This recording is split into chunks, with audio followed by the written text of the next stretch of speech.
बिस्मिल्लाहिर्रहमानिर्रहीम।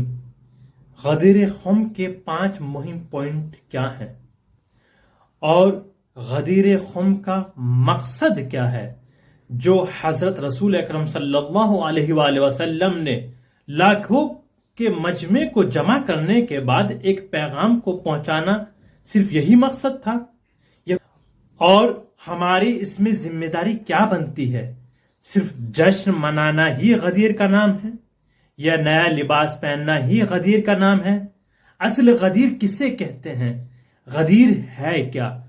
अगर आप इन तमाम सवालों के जवाब जानना चाहते हैं तो हमने यहां नीचे डिस्क्रिप्शन में लिंक दिया है, वो वीडियो फुल आप वॉच करें, उसमें तमाम सवालों के जवाब दिए गए हैं। जरूर जानें, ये आपके लिए बहुत जरूरी है। इस वीडियो को शेयर करें और सब्सक्राइब जरूर कीजिएगा।